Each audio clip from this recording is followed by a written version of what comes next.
नमस्कार दोस्तों, आज के इस वीडियो में हम एक ऐसे विषय पर बात करने जा रहे हैं जो इतिहास, संस्कृति और पहचान तीनों को जोड़ता है। अक्सर ये माना जाता है कि LGBT पहचान आधुनिक समय की देन है, लेकिन अगर हम पौराणिक कथाओं और प्राचीन ग्रंथों को ध्यान से देखें तो हमें लैंगिक विविधता के कई उदाहरण मिलते हैं। ये कथाएं बताती हैं कि विविधता हमेशा से मानव समाज और आध्यात्मिक सोच का हिस्सा रही है। भारतीय पौराणिक कथाएं केवल धार्मिक कहानियां नहीं हैं, बल्कि वे समाज की सोच, मान्यताओं और मानवीय अनुभवों का दर्पण हैं। इन कथाओं में हमें ऐसे पात्र मिलते हैं जो पारंपरिक पुरुष और स्त्री की सीमाओं से परे जाते हैं। ये दर्शाता है कि प्राचीन काल में भी लैंगिक पहचान को एक जटिल और बहुआयामी रूप में समझा जाता था। भाग 2, शिव और अर्धनारीश्वर का सिद्धांत। सबसे प्रसिद्ध उदाहरणों में से एक है अर्धनारीश्वर का स्वरूप। भगवान शिव का ये रूप आधा पुरुष और आधा स्त्री है, जहां शिव और शक्ति एक ही शरीर में समाहित हैं। ये रूप केवल धार्मिक प्रतीक नहीं, बल्कि ये बताता है कि पुरुष और स्त्री ऊर्जा एक दूसरे के पूरक हैं। अर्धनारीश्वर का सिद्धांत ये संदेश देता है कि हर व्यक्ति के भीतर स्त्री और पुरुष दोनों गुण मौजूद होते हैं। ये विचार आधुनिक जेंडर फ्लूइडिटी की अवधारणा से काफी मेल खाता है, जहां पहचान को एक स्पेक्ट्रम के रूप में देखा जाता है, न कि कठोर सीमाओं में बंधा हुआ। भाग 3, शिखंडी की कथा। महाभारत में शिखंडी का चरित्र लैंगिक पहचान की जटिलता को दर्शाता है। शिखंडी का जन्म स्त्री रूप में हुआ था, लेकिन बाद में उन्होंने पुरुष पहचान अपनाई।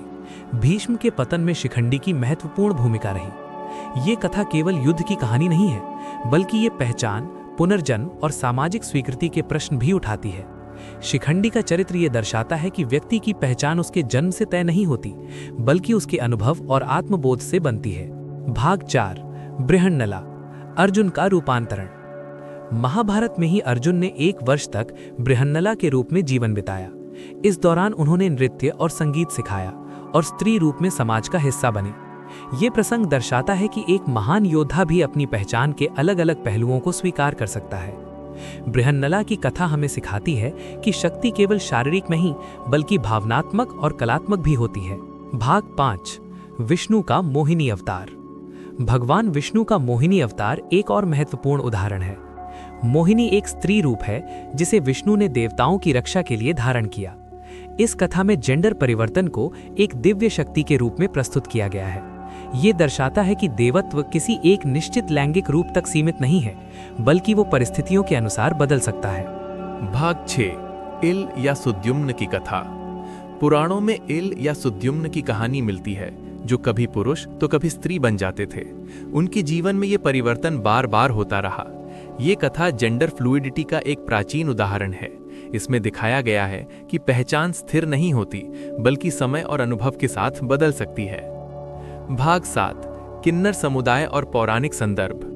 भारतीय परंपरा में किन्नर समुदाय का उल्लेख भी पौराणिक कथाओं में मिलता है। रामायण में कहा जाता है कि भगवान राम ने किन्नरों को आशीर्वाद दिया था। किन्नरों को शुभ अवसरों पर आमंत्रित करना आज भी एक परंपरा है।